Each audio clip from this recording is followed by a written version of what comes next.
கர்த்தருக்கு பிரியமானவர்களே, ஒவ்வொரு நாளும் கர்த்தர் எப்படி வழிநடத்தி கொண்டிருக்கிறார் என்று நாம் தொடர்ந்து கற்றுக்கொண்டு வருகிறோம் அல்லவா?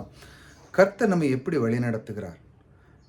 அவர் நம்முடைய வாழ்க்கையிலே அவருடைய வார்த்தை நாம் தியானிக்கிறோம். இப்ப உங்களுக்கு ஒரு அருமையான தருணம் கிடைச்சிருக்கு. நீங்க வார்த்தைய எடுத்து தியானிக்கிறீங்க. வார்த்தையை நீங்க நம்புறீங்க, விசுவாசிக்கிறீங்க, உள்ளத்துல போடுறீங்க. இப்படி செய்யும் பொழுது என்னுடைய கர்த்தர் என்னை எப்படி வழிநடத்துகிறார்?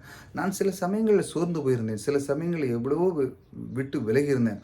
ஆனாலும் என்னை தேவன் தேர்ந்தெடுத்து இந்த நிமிஷம் இந்த வீடியோவை பார்க்கறதுக்கு ஒரு தருணத்தை கொடுத்தாரே, அதற்கு கோடான கோடி நன்றி என்று நீங்கள் உள்ளத்திலே மகிழ்ச்சியோடு சொல்லுகிறீர்கள்.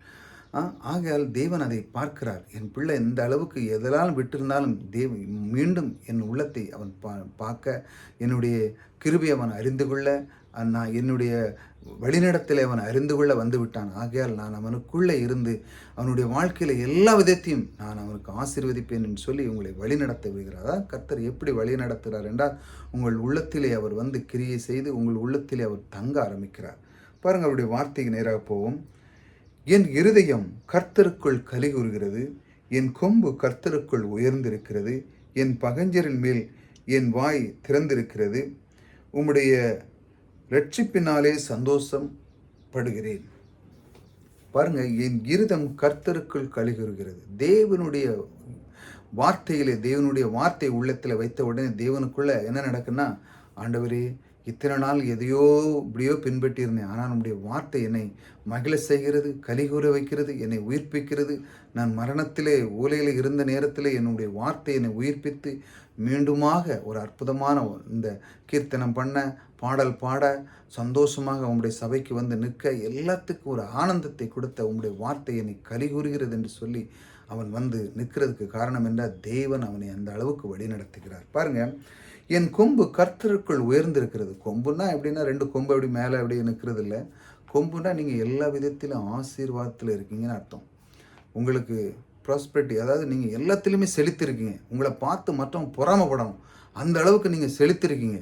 உங்களுடைய பக்கத்தில் வீட்டுக்காரன் மற்ற எல்லாரும் பார்த்த உடனே, ஏப்பா எப்படி இருக்கான் பாப்பா, இவன்ட்ட எல்லா செல்வம் இருக்குது, எல்லா காரங்க, எந்த சூழ்நிலையில் போய் இவன்ட்ட பணத்தை கேட்டாலும் உடனே கிடைக்கும், எந்த சூழ்நிலையில் ஒரு அட்வைஸ் கேட்டாலும் உடனே கிடைக்கும், எல்லா சூழ்நிலையும் இவனுக்கு சொல்யூஷன் பண்ணக்கூடிய திறமை இருக்குது, பெரிய ஆட்கள் பழக்கம் இருக்குது, அது இருக்குது, இது இருக்குது எல்லாம் சொல்லி மற்றவர்கள் பொறாமைப்படாத அளவுக்கு உங்களுடைய கொம்பு உயர்ந்திருக்கும். அப்படின்னா நீங்கள் எல்லாத்துலேயுமே செழித்து இருப்பீங்க என்று அர்த்தம்.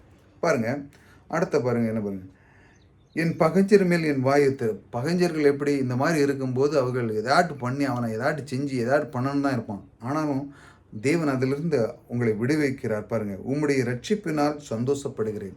இதெல்லாம் பகைஞர் இருந்தாலும் தேவன் நம்மை ரட்சித்ததனால், நம்மை ரட்சிப்பில் கொண்டு வந்ததனால் நான் சந்தோஷப்படுகிறேன். தேவன் பாருங்கள், ஒவ்வொரு நாளும் அவர் தேடி வந்து உங்களை இப்படி தான் வழிநடத்துகிறார். முதல்ல என்ன வார்த்தை சொல்லுகிறார் பாருங்கள், என் இருதயம் கலிகூறுது. உங்களுடைய இதயத்தை கலிகூற வைக்கிறார். இப்படி அற்புதமான வார்த்தைகளை கேட்டு பாருங்கள். அடுத்தால என் கொம்பு கர்த்தருக்குள் உயர்ந்திருக்கிறது. எப்படி பாருங்கள், உங்களுடைய வாழ்க்கையில் செல்வ செழிப்பு யார் மூலமாக கிடைத்தது? கர்த்தர் மூலமாக. கர்த்தர் பாருங்கள், ஐஸ்வர்யத்தை சம்பாதிக்கிற பலனை யார் கொடுத்தார்? நீங்கள் நினைக்கிறீங்க என்னுடைய படிப்பில் பலத்தில் அப்படின்னு. கிடையாது. அவர் உங்களுக்கு பலம் கொடுத்துருக்கிறார். இந்த பூமியில் இந்த சரீரத்தில் ஒரு பலம் கொடுத்துருக்கிறார், ஒரு ஞானம் கொடுத்துருக்கிறார், அறிவு கொடுத்துருக்கிறார், புத்தி கொடுத்துருக்கிறார். இதெல்லாம் உங்களுக்குள்ளே பில்ட் பண்ணி வச்சுருக்கிறார். அது மூலமாக தான் நீங்கள் இதெல்லாம் சம்பாதிச்சுட்றீங்க. என்னமோ உங்கள் பிரயாசத்தில் இருக்கீங்க அப்படி இல்லையா? இல்லை, நீங்கள் உங்கள் பிரயாசத்தில் பட்டிங்கன்னா ரொம்ப கஷ்டப்படுவீங்க. தேவனுக்கு என்றைக்கு நீங்கள் முதலிடம் கொடுக்குறீங்களோ அன்னைக்கு தான் உங்களுடைய வாழ்க்கையில் ரட்சிப்பை பற்றி உங்களுக்கு முழுமையாக தெரியும். ஆம், என் தேவன் எனக்குள்ளே இருக்கிறார். அடுத்த படியாக பாருங்கள், பகைஞர் எவ்வளோதான் பொறாமப்பட்டாலும் கர்த்தர் அதெல்லாம் நீக்கி அவர் சொல்லுகிறார், ரட்சிப்பினால் என்ன வருகிறேன், சந்தோஷப்படுகிறேன். உம்முடைய ரட்சிப்பினால் நீர் என்னை தேர்ந்தெடுத்தால், நீர் எனக்கு பாவ மன்னிப்பு எனக்கு தந்ததினால், என்னுடைய பாவங்களெல்லாம் சிலுவையிலே எனக்காக மரித்தீரே, அதற்காக நான் சந்தோஷப்படுகிறேன். அதனால் எனக்குடைய உள்ளம் மகிழ்கிறது. நான் தான் அந்த சிலுவைக்கு போனேன், ஆனாலும் நீரே எனக்குள்ளே எனக்காக செய்தீரே. என் அன்பு தேவனை உமக்கு கோடான கோடி சொல்லி இந்த உள்ளம் சந்தோஷப்படுகிறது. உங் அதற்காகவே இந்த உங்களுடைய வாழ்க்கையில் உயர்த்துவதற்காகவே அவர் சிலுவையில் இருந்தார். அவர் எல்லாவித காரியத்திலும் நீங்கள் எல்லாத்திலும் பெருக வேண்டும் என்று தான் சிலுவின் மரணம் நடந்தது. அதுதான் மிகப்பெரிய மையப்பகுதி. அதை நாம் அறிந்து கொள்ளும் பொழுது நம்முடைய ரட்சிப்பை அவர் தந்திருக்கிறார். அந்த சிலுவின் மரணத்தின் மூலமாக நமக்கு ரட்சிப்பு கிடைத்தது. நமக்கு முந்தி தேவனோடு அந்த ஐக்கியம் கொள்ள முடியாத ஒரு சூழ்நிலை பழைய இதில் இருந்துச்சு. ஆனால் இப்பொழுது தேவனோடு ஐக்கியம் பண்ண, தேவனோடு சஞ்சரிக்க, அதற்குள்ளான ஆசீர்வாதத்தை நமக்கு தந்த அந்த தேவன் நம்மோடு கூட இருக்கிறார். ரட்சிப்பை தந்த தேவனுக்குள் நாம் மகிழ்ந்து களி கூறுகிறோம். கர்த்தர் உங்களோடு கூட இருக்கிறார். கர்த்தர் உங்களை ஆசீர்வதிக்கிறார்.